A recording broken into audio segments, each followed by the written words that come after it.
Hi, I'm Sara Batterby. Um, I'm the CEO of a company called the Equity Capital Collective. I teach entrepreneurs how to raise money for their startups. I've created a curriculum that teaches fundraising as a skill set. And I've been doing that for about 3 years. I also do capital strategy for venture capitalists. I work with funds on aggregating capital. I've been in finance and venture capital and entrepreneurship for about 20 years. I came up to Oregon about 5 years ago. Thought I was going to sort of, do some gardening and bake. But I had just left Silicon Valley, a Silicon Valley venture capital firm. I wasn't loving Silicon Valley. I wasn't very excited about the way capital was being deployed down there. So I came up here and sort of accidentally got into the cannabis industry with no clue about weed. I mean, I wasn't someone who smoked weed. It was just a very exciting time to be around in the industry. Built a large-ish cannabis company, raised about $5 million for that, and what happened in that process was a lot of entrepreneurs. I founded the Portland chapter of Women Grow, and a lot of entrepreneurs started coming to me and saying, "Hey, how do you do that? How do you raise money?" And I was like, "Geez, I don't know. I never thought about it. You just do it, right?" I had been doing it my whole career. I raised money for the first company I started when I was 27. I didn't think of it as fundraising, and I didn't think of myself as an entrepreneur or a founder. I just needed some cash to do this thing I wanted to do, and I figured I'd just find someone to give it to me. So, I'm British, so this whole entrepreneurship and fundraising thing, that was kind of an American thing at the time. But I, spent this last several years in the cannabis industry, and when I left Hi-Fi Farms, I started working with a lot of cannabis initiatives and raised a lot of money in the cannabis industry. And in the meantime, my husband bought a hemp farm in Vernonia and had spent the last 3 years sort of preparing for and researching the hemp industry. He then ended up in the hospital and called me and said, "Hey, I need you to step in and pick up all of these conversations I've got going on in these big hemp brokerage deals. Have any of you done that? Tried the hemp brokerage hustle?" It's crazy. I mean, you've got daisy chains of brokers in these deals and no transparency, no standardization, no good contracts. Nobody really knows what they're doing as regards to structuring these deals or finance or everything. It's kind of the Wild West. So for the 2 weeks that he was in the hospital, I did that, and I was just like, oh my goodness. And that's when and we were in the process of sort of setting up the farm and moving towards our first harvest, and I'm like, we're going to be so screwed if these are our options when it comes to selling our product. And that's when I started to think about contracts in hemp. As hemp farmers, there were some very unique challenges that I could see that we were going to face. And when I thought about my skill set in finance and financial modeling and contracts, looking at this situation, I started to think about the other farmers that were in our community and doing the same thing, and farmers all over the country. And I was like, oh, geez, those guys really are. They're going to be very, very vulnerable to be exploited and taken advantage of. There's a real challenge getting hold of good data in hemp. If you are a grower and you have hemp and you're constantly in conversations around value and you're seeing transactions happen, and then you go and you look at the benchmarks, the data that's available, there's a real gap. There's a real reality gap between the data that's being reported and what's really happening on the ground. So I decided that was what I was going to talk about today. But I've got a long history of talking about finance and investing, fundraising and investing, capital in cannabis and in hemp. So the wrong title was on this presentation. So here's the thing, guys. I'm going to go through just some of the stuff that, can I just get a read?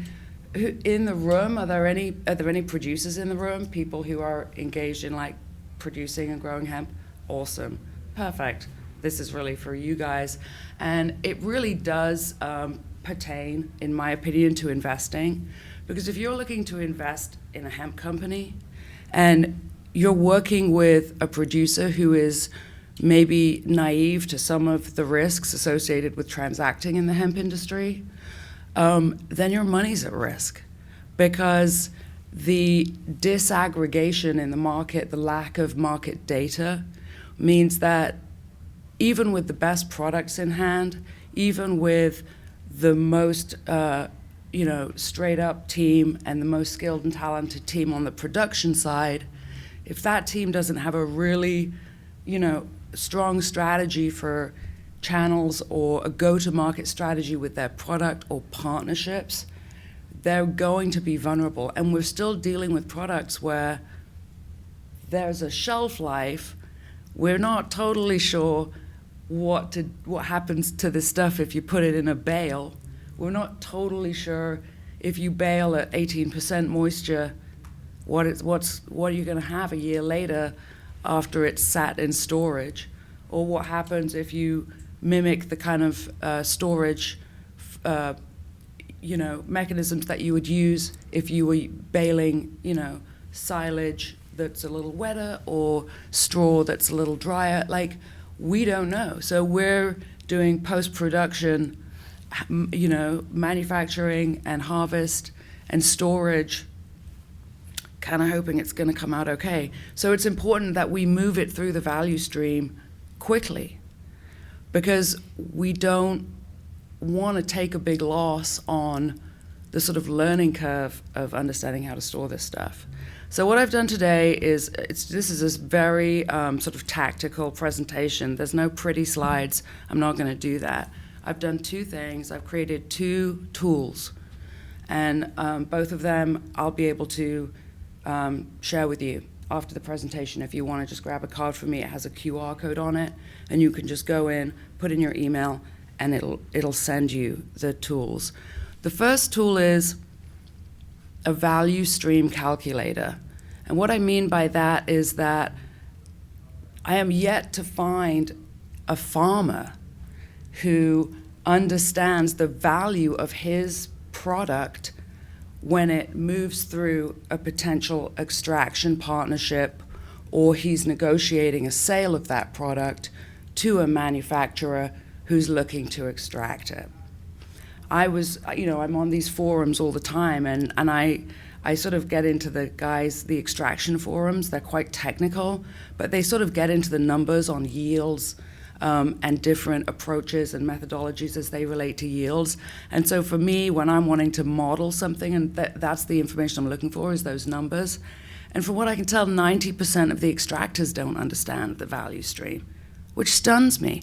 At least half of them aren't measuring the potency of the input into their extraction process. I'm like, how are you measuring your efficiency if you don't know what you're putting in the front end? Well, here's the thing. If the extractors don't get it, the farmers definitely don't get it. And without understanding the value of your product at its next step in that journey towards the customer, how do you represent yourself appropriately in the negotiation of a sale of your product? If you go into a manufacturing partnership, how do you appropriately represent your participation in the output of the partnership? And how do you hold the extractor accountable for their performance so that your share, let's say your share is 50%, well, 50% of what? 50% of someone who's running a great shop and knows how to get an 80% retention out of your biomass into their crude, or 50% of some cowboy who doesn't it just occurred to him that might be something he should know the answer to on the inputs, and you don't know what's coming out of the back end and the quality of it. That's the difference between a great year and a really bad year, regardless of how good a job you did growing that hemp. And we all know how much fun it was growing hemp this year. Growing hemp in Oregon this year felt like, Armageddon with mud. It was very challenging. big tractors stuck in fields for days, is what it looked like mostly. So the other tool, and so this is an Excel spreadsheet model where you can just dump in the number of pounds of biomass, the percentage CBD that you've tested it for, and it will model out for you the value stream through crude, broad spectrum isolate, full spectrum isolate, and all distillate, and all the way over to isolate. So you'll just have the opportunity to know these numbers. And if you dig the numbers, this is not complicated math. If you're not intimidated by spreadsheets and you like the math, you'll be able to go into those cells and you'll be able to just see how those numbers were derived.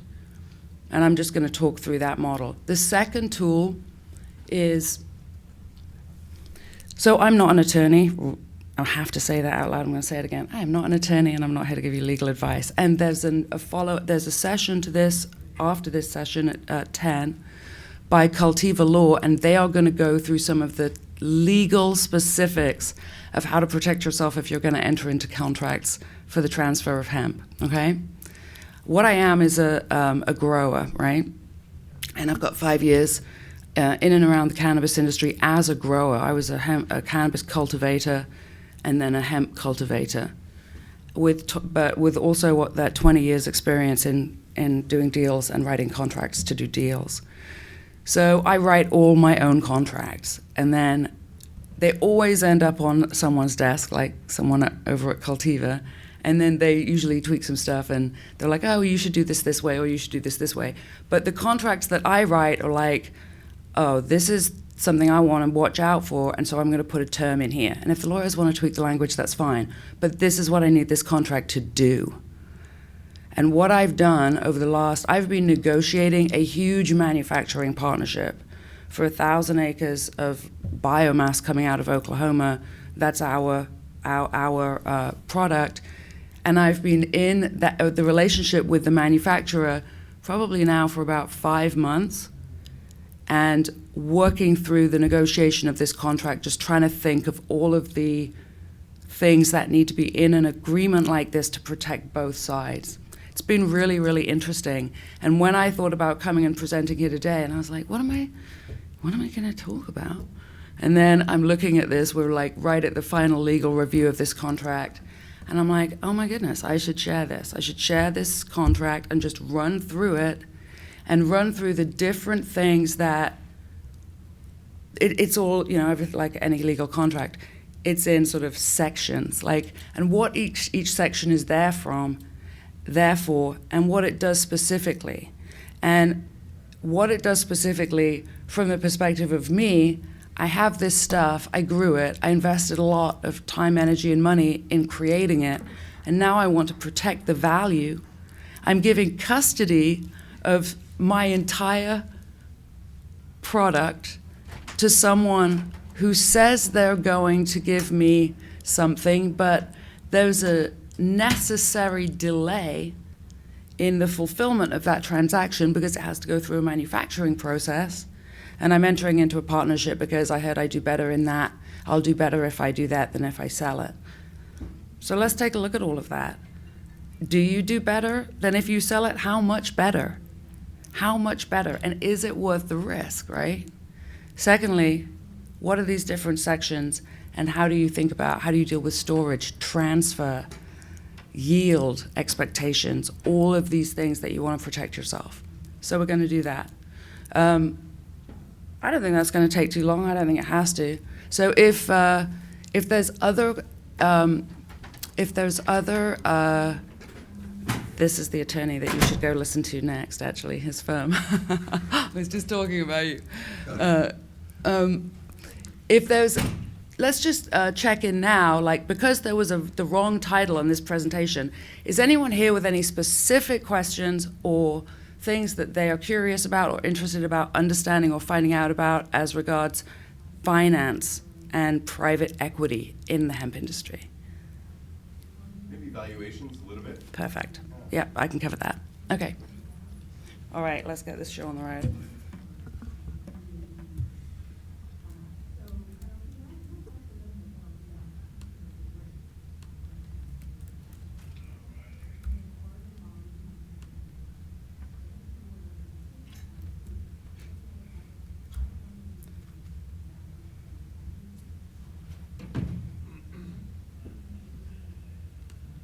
That's not right, is it?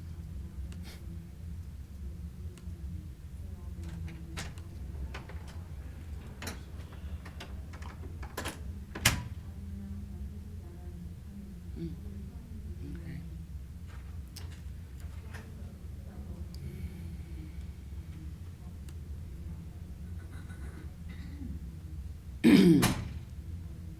So remember, don't worry too much about writing stuff down, because you'll have access to these tools, and then there's notes built into these tools, so you'll be able. Yep, you'll be able to. You'll be able to use them. You don't have to remember what I say, and some of this stuff is a little bit technical, so don't worry about it.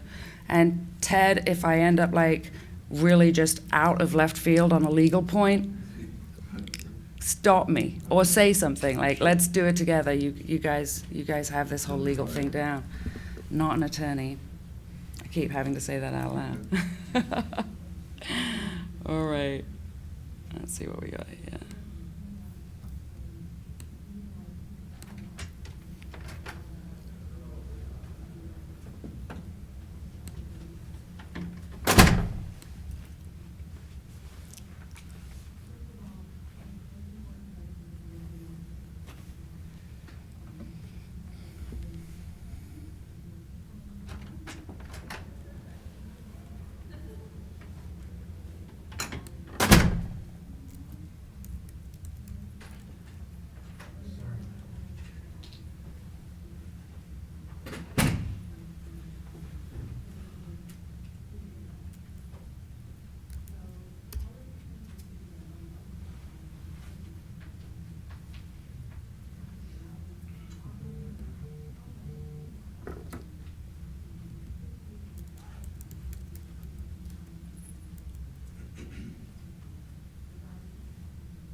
Okay, this is annoying.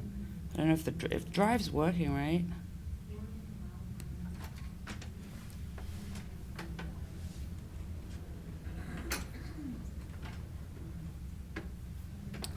Let's go see if I can find it directly in the folder. Sorry guys, it's annoying. My computer crashed when I got here, so I had it all open on my desktop, and then I didn't. It's a nice photo. I know, it's good. Oh, you can't even see my screen. So you're on an extended desktop, so. What does that mean?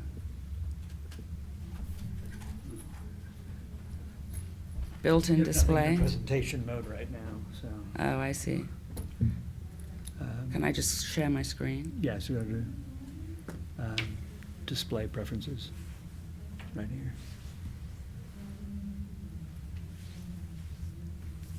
So there it goes. I think arrangement. You can go to the icon right up at the top next to the Wi-Fi there. Yeah, in the little there you screen go. thing. What is AirPlay display? That's it, right? I don't know what that is. Does anyone know how to do this? Come on. There's a Mac person. Yeah, so we can go right up here, Yeah. and you want a They got mirror? mirror is what we're looking for. Okay, awesome. Right, Yeah, great. and then we just close this guy. Okay. Open up there. Close that one, boom. Great. Okay.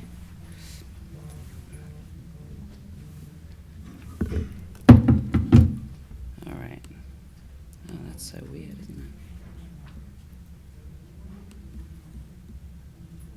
it? Okay, I know what the problem is. It's in the wrong drive.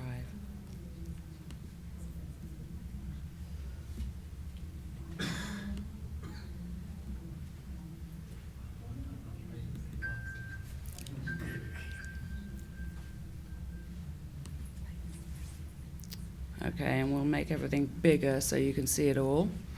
Get the viewing situation going.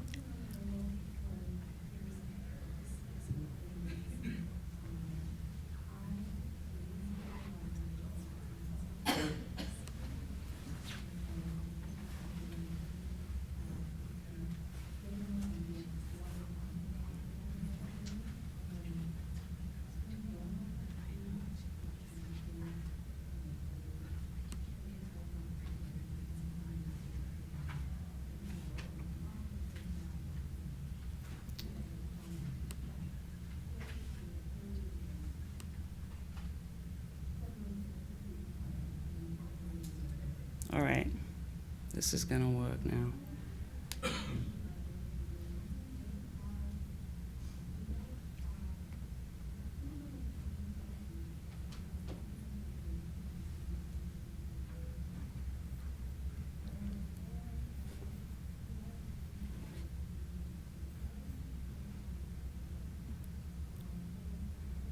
Okay, the problem I'm having is it's not letting me open the Google Drive. That is the right Google Drive. It's not on your local drive? No, I never. Can you get any website? Yeah, it's opening it. It's just not. You see, it's going into Not the. associated with the. It's not associating with the right account. I've never had that happen before. What if you log out of the other one? Yeah, good idea. You see this though? Something's not right. If you're not logged into I'm not. any actually, otherwise it would show there where it says G Suite. I see what you mean. So if I close all this down.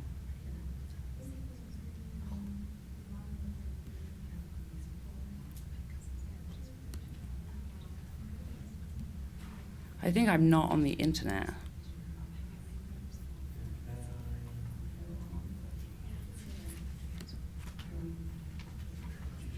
You check your, oh, yeah.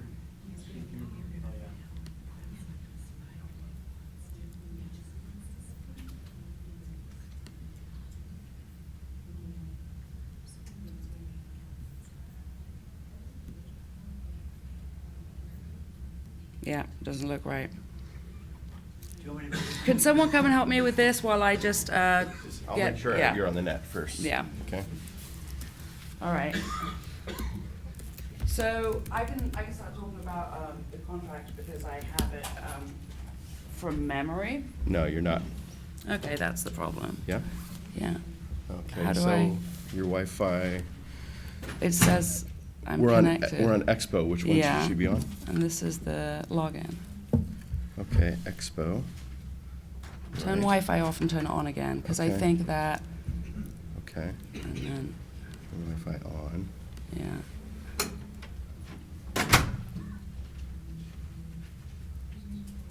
Oh, there it is. There we Now go. you can There put in you the go. credentials. Okay.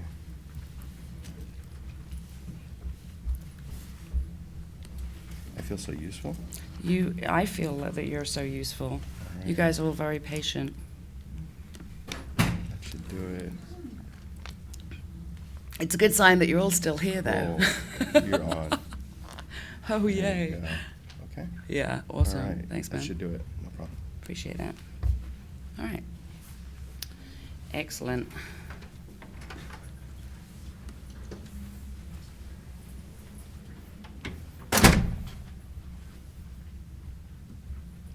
Here we go. And here they are, value stream. Okay, you can see it. Let's make it big. All right. So I'm just going to walk you through what I've created here and some of the reason that this data's in here and why why it's important. I'm going to make it bigger. Okay. So there's a couple of different tabs on here. This first one is just a simple biomass purchase calculator. So in this one, you basically get to manipulate this number here, the number of pounds of biomass that you have. I laid out some math and made it visible where normally you'd see it just packed into different equations. But what this model will do, it's going to convert that into kilograms because that is the metric that's used in the output weights. It's going to pick up your percentage points of THC, and I also put in the percentage points, the CBD. I also put in the THC because remember, something very particular is happening in that extraction process. The extraction process is going to capture and retain a certain percentage of the CBD in the biomass, and then the potency of the extracted product is going to be a different percentage CBD relative to the whole weight, right? So it's not complicated. There's just a couple of layers of things going on. And you can use this to figure out what your yields are. But what you also want to know is if you've got a 0.24% THC and you go through extraction, in this scenario, you have a 0.28% THC. It looks like you're going to be hot at the crude stage, but if you go through to distillate and isolate, you're going to be fine. But it's important to know where there might be some gaps in your legal liability as relates to having a hot product. And just using a simple model like this will let you do that.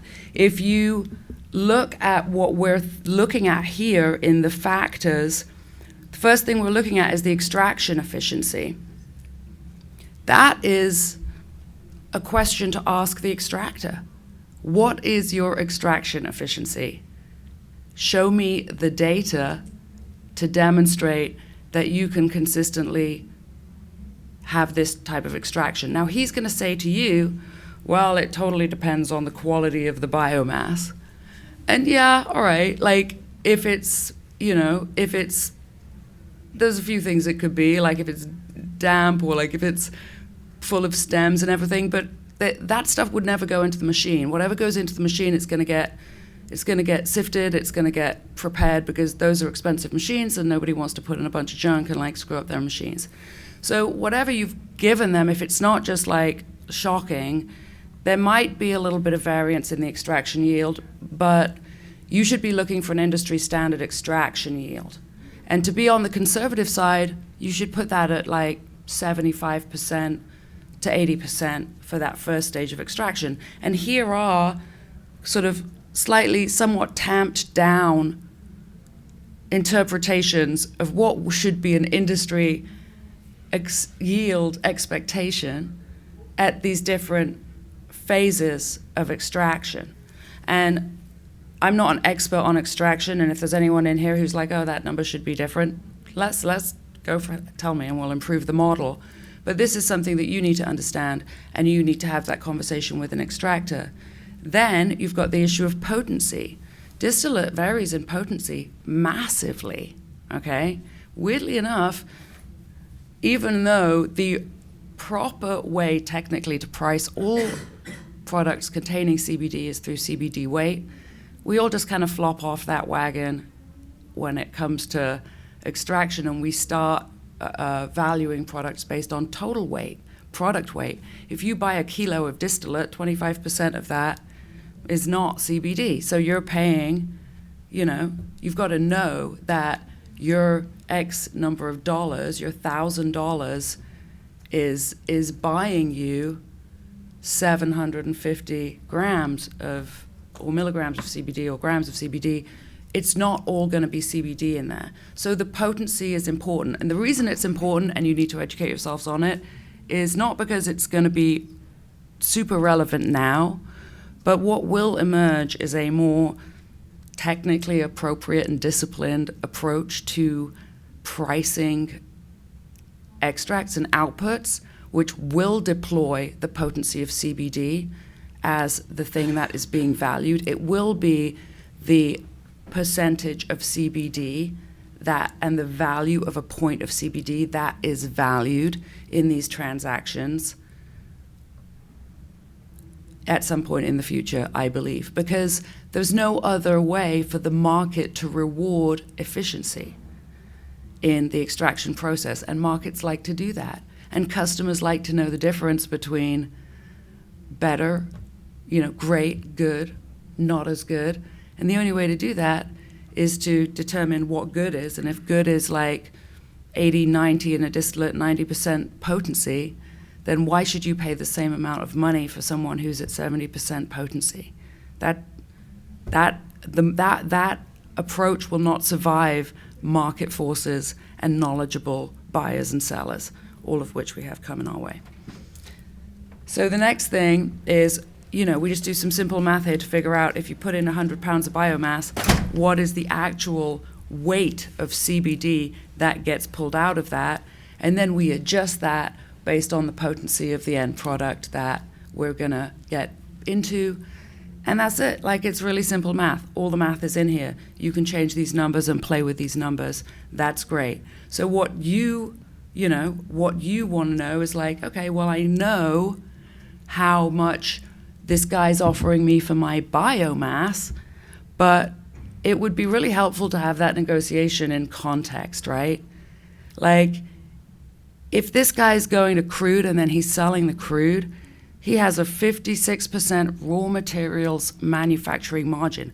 That means that after he's paid for his raw materials, your biomass, he's got 50%, 56% of that value left over.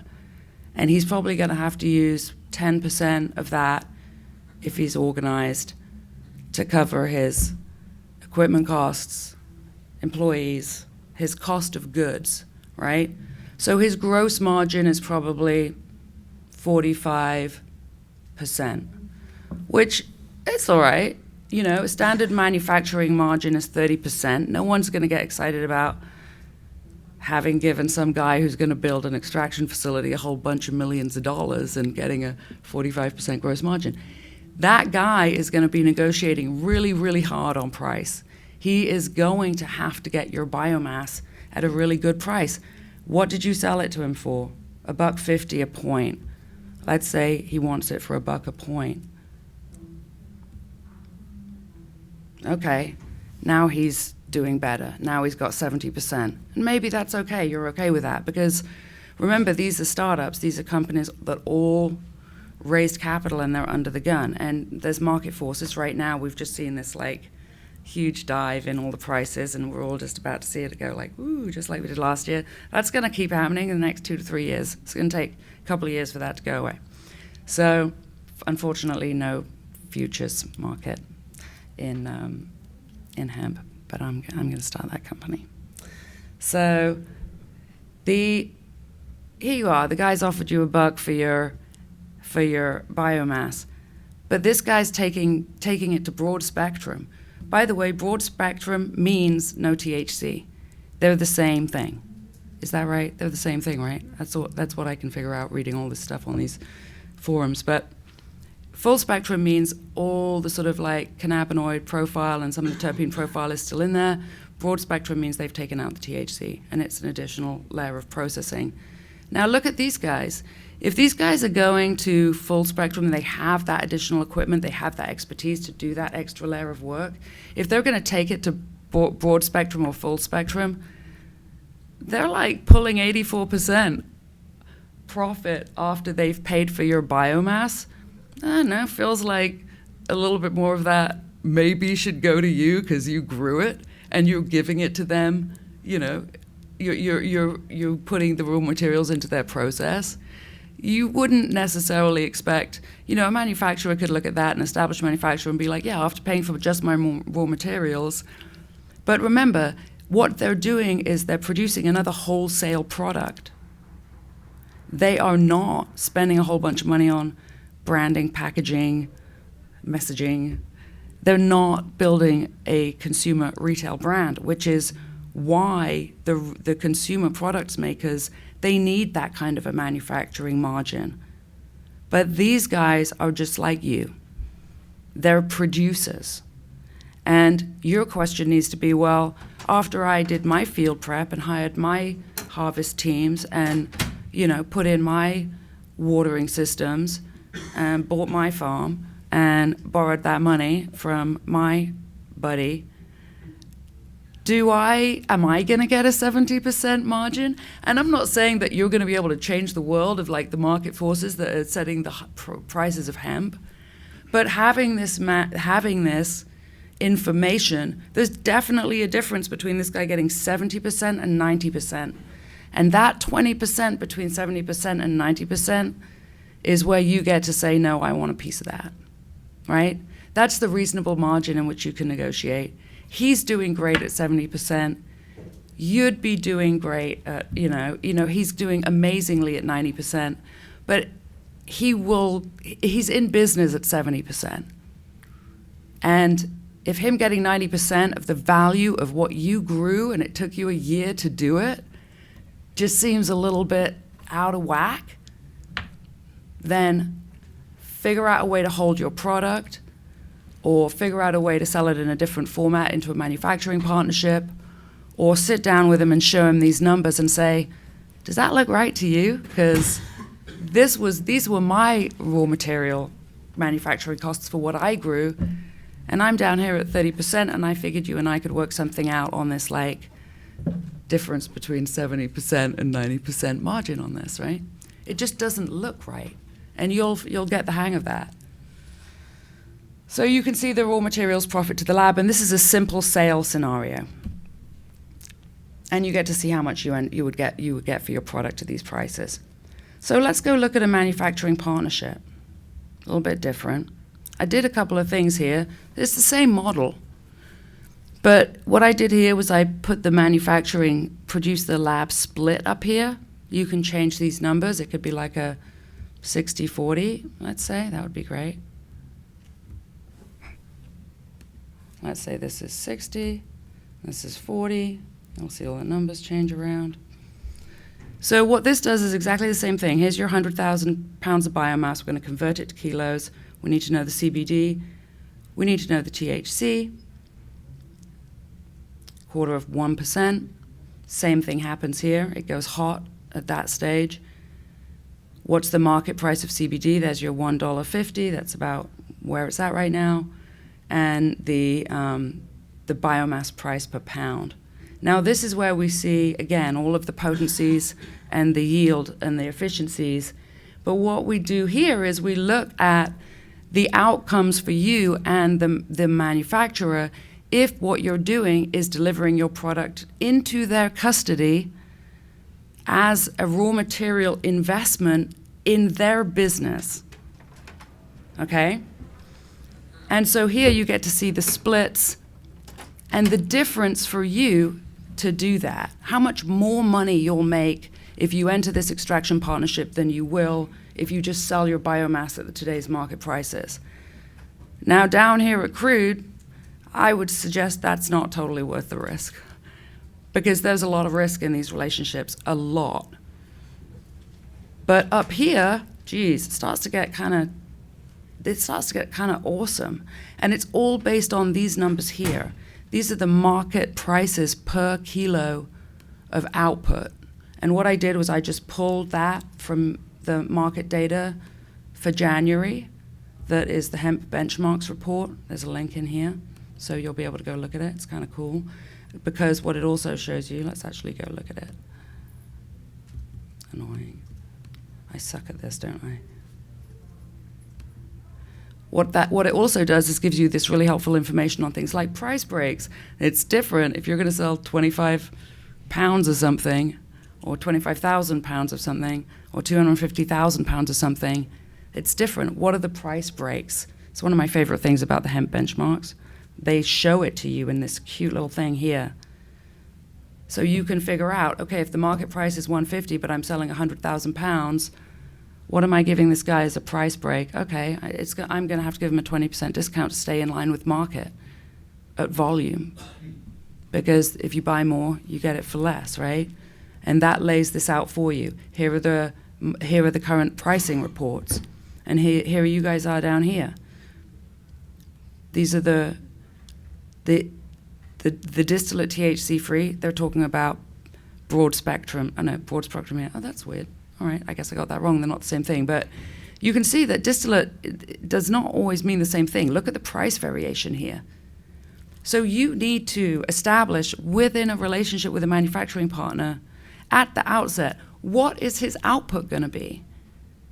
It could be any one of these things, and they're all very, very differently valued by the market, and the difference in your outcome runs along this line here, and these are big differences in the outcome to you from these relationships. Now, I had an interesting conversation yesterday with one of the attorneys at Cultiva Law. Is it Veronica? Valerie? Veronica. And she had a really interesting observation, which was that she's looking at 3 different lawsuits currently with these types of deals, and One of them was like written on the back of a napkin, like basically no contract. The other one was a very summary, brief contract. And the other one was just like the perfect contract, beautiful contract. Everything's in there.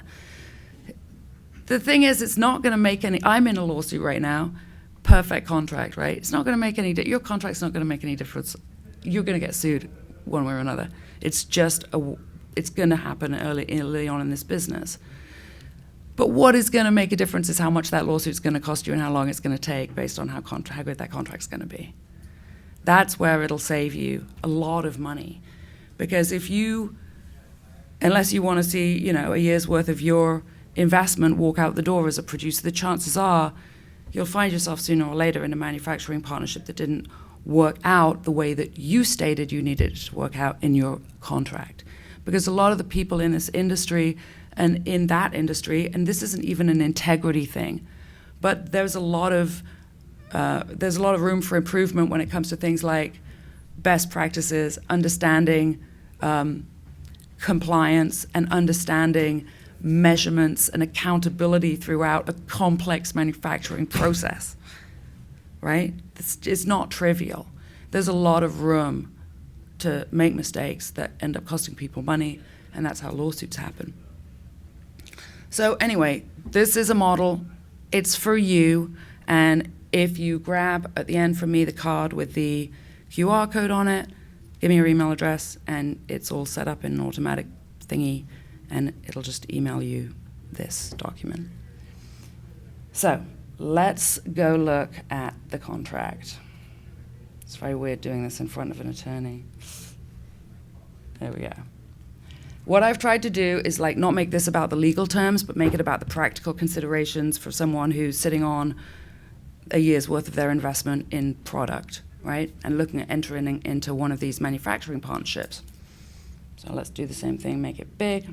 This is, I would never do it. Anyone who talks to you about presenting is always going to say to you, you cannot do a presentation like this. You have to have slides and you have to have like pictures. I tried and it just wasn't right. So I've never done something like this before, but we're going to give it a go. Let's make it bigger than that. Okay. So what I've done is I've like sectioned it out, and then I've explained what's happening in these blue comments in each section and just highlighted what's important and what you really need to pay attention to. Now, you could like just strip all of the notes out and just take the blue bullet points to your attorney and say, I just want these considerations in my contract. I just want to make sure that these things are covered in the contract. And remember, you've got a lot of attorneys who are writing these contracts for the first time. And it's not that they don't understand contract law. They will get you a great contract, but they don't understand the risks necessarily associated with your particular product. Things like storage, things like transfer across state lines, things like accountability on yields and standards on that, and how do you protect yourself. So you need to bring that information to your attorney or whatever, or bring it to the table in the way you write this contract. And those are the two things that need to get combined here, is like a pretty deep knowledge of both the extraction process and your own product, and the legal expertise to create a contract that will stand up in a court of law and give you the protection that you're paying for. So this is the first part of a contract, totally standard operating procedure for all contracts.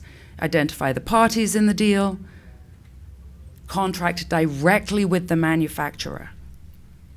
Make sure that the person you are in a contract with owns, whatever that means, the manufacturing facility, because it's going to make a difference in terms of your security and your ability to securitize your value later on. Identify the product, the state, the quantity, the pricing. You'd see this in any contract. I'm sure most people have seen real estate contracts. There it all is in the first bit, right? We're going to buy this house for this much money on this date. So identify the inputs and the expected manufacturing output. This is huge. This is where you're going to get into trouble. If you are sending someone shucked, milled biomass, and you've tested it at 12% CBD, there's a pretty good chance that you've got it right. But if the biomass has been defined as biomass in the contract, and what you've done is you've baled your plants in the field and dried them in the field and baled them, which we don't do here, but they do in Oklahoma and they do all over the place, right? If you've dried and baled and you're selling whole plant biomass inclusive of stem and whatever seed ended up in there because of the weed grower down the road or whatever, then that is not necessarily what your manufacturer is expecting. They might not have the equipment that they need to shuck that biomass, which is a combine when you're talking about large quantities. They may have paid for stem weight that is in those bales. Like, explain your product, how you've harvested it, what you've ended up with, and what the seller can expect, the buyer can expect. Because this is where, this is actually how my company ended up getting sued. But we did not, we saw a very vague definition of biomass in a contract, and we didn't correct it, and it should have been corrected. And we ended up, there ended up being some seed weight in the biomass and lawsuit. Very annoying and expensive. So identify the product and the state. This much product, shucked, trimmed, whatever it is, cured, barn dried. Talk about the product. So identify the manufacturing output. What is the product? What is the expectation that the product's going to be turned into? And be specific. If it's full spectrum or broad spectrum distillate, if it's THC-free distillate, if it's crude, that is important to be very explicit about because they have hugely different values. The market is so weird. Why is isolate worth less right now than distillate? Well, there's a lot of reasons, but it's a complicated thing. And define the transaction and spread your risk if possible. So this contract is an interesting contract, and so half of it may not pertain. But what I've done in this contract is I've created a double contract where I've said I will put 75% of my biomass into your manufacturing process, and you will pay for 25% of it cash on delivery in order to get that deal, right? And so I was able to get that deal. And that means that what I really have is two sets of terms. I have cash on delivery product, and I have manufacturing product. And I'm gonna define them as different products in this contract with different names, because I've got two different kinds of products with two different kinds of terms. And when I'm talking about product, and I mean both, I'm gonna use the word product. And legal contracts put named items that you associate terms with in parentheses, like buyer and seller. They define things, and then they use that term. So in this contract, there's 3 product definitions. One of them's cash on delivery product, the other one's manufacturing product, and the third one is product, meaning all of it, all right? So then I go and I'm gonna create the terms that apply to all the products generally. So this is just going to apply to this whole transaction, regardless of which channel this product's going into. All the terms are in here. But basically, defining the broad terms generally for the product. And here's the big thing here. The toughest part of negotiating and understanding and figuring out this contract was, how do I make it secure? Like, the truth is, if you're putting $1 million worth of biomass into someone's manufacturing facility, you are investing $1 million into that business. Or you're extending a credit of $1 million. It's no different to walking in the door and giving those people $1 million. It's the same, okay?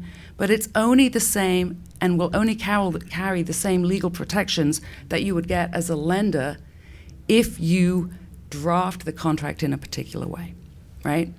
So what's really important in this contract is that even though the product that is going into the custody of the manufacturer as part of the manufacturing product, that you retain ownership of that product.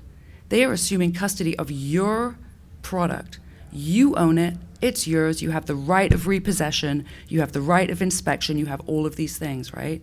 If somebody buys something from you, it's theirs. If they don't, they're storing it for you. And you have all those protections. So that's a general term that applies to all the product, one of the most important. And then what I did was I added a term that says, for any product that remains in ownership of you, of the producer, in the event that the manufacturer has a buyer for that end product, you're going to authorize him, and keep it simple and do it right now, you're going to authorize him to function as a broker on your behalf. A manufacturing partnership means that you're going to end up owning a bunch of distillate. And if you're a farmer, maybe you're not interested in selling distillate. So you have to empower the manufacturer to broker your product on your behalf and maybe take a commission for selling your output.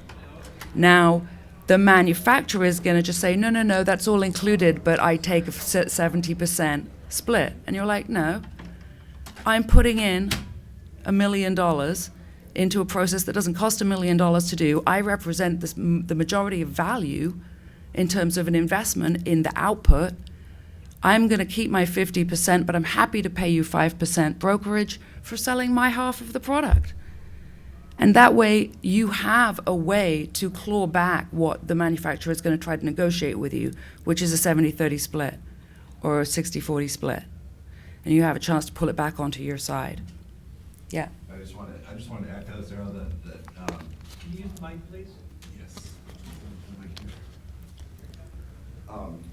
This is the area that we're seeing a lot of disputes coming out because the economics that you're describing are so, the incentives for the manufacturers to try and capture that higher profit margin. And so I just want to echo that, contemplating that ahead of time and then explicitly defining what percentage of that they are going to get, combined with protecting your interest as the primary owner of the product that they're processing, is a huge deal, and I can't emphasize how important that is to do that up front. So Yeah, awesome. Yeah. Thanks, Dad. That microphone comes out of that stand, right? Can I use it? Oh, yeah. Just to let you know, you're 10 minutes over already. Oh my gosh. All right, we'll zip through. Thank goodness you guys get all of this stuff. All right, so we're going to go through that. Keep possession of your product. Get an extraction schedule. If your product's going to sit in someone's manufacturing facility for 6 months, there's going to be degradation in your product if they are not really, really good at storage and spending money on the right kind of storage.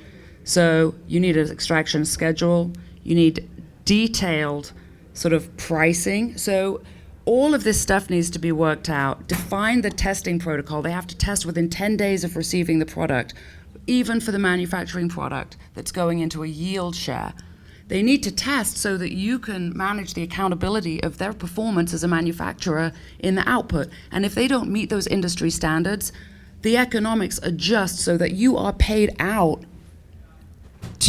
it brings you back up, so you're paid out at industry standard extraction yields. And you're not falling victim to someone who's a rookie extractor or had a bad day at the office, whatever. Ownership versus custody.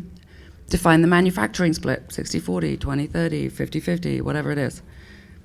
And create all the terms that you need for the remedies wherever there might need to be an adjustment. Like their yields are low. Okay, there's an adjustment. Your testing and their testing don't align. There's an adjustment. Every area where there could be a discrepancy between what it says in the contract and what happens in reality, but it's not really that anyone did anything wrong, it just turned out that way, there needs to be a remedy that's defined that gets you back to equivalency, right, in value. And then there's a section on warranty. So here you'll see the two transactions. There's the COD product, those terms, and the manufacturing product, those terms. And then the warranties. This is a big deal, guys. And it's just what you would expect in a lot of contracts. It was grown legally, it was harvested appropriately, it will be stored appropriately, it will be tested, these remedies are available. You all agree to negotiate and come back to the table in good faith in the event that something goes wrong that was not anticipated, right? You acknowledge that it's crazy and stuff happens and stuff might change, but the first step in the process is trying to renegotiate and get the contract back to where everyone's comfortable. General warranties on licensing. Is it going to a licensed facility? Inspection rights. Your product in their facility. You have the right to show up at any time and inspect it. Document and data rights. They have to put data associated with the process into a shared drive that you have access to so that you can track the yields and have access to all the data on the process, and repossession rights. And here's security. And what's going to happen is you're going to put this in a contract, and then their attorney's going to say there's no way we're going to sign that, right? And what it says is that my product is being extended to you as a credit, and then you use this very specific language that is an acknowledgement of your right to lien. And it has 4 pieces to it, right? And they are, basically, you have to define your security interest. Then you have to establish and identify collateral. Defining a security interest is saying, I gave you $1 million worth of stuff. I have $1 million credit with you. It has to have a value. The second thing is defining the collateral. You own this facility, and this facility and my product and the output of my product function as collateral.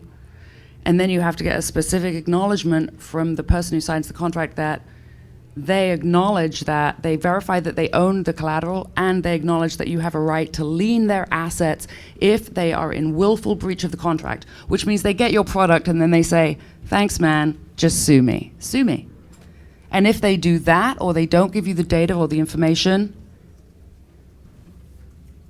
you put a lien on their manufacturing facility. They're going to say no, but they're going to know you mean business, and what you're going to say to them is, okay, well, if you don't want to protect me like that, tell me how you're going to protect me, and let them pay for the lawyer to figure it out. That's it, guys. Went way too long.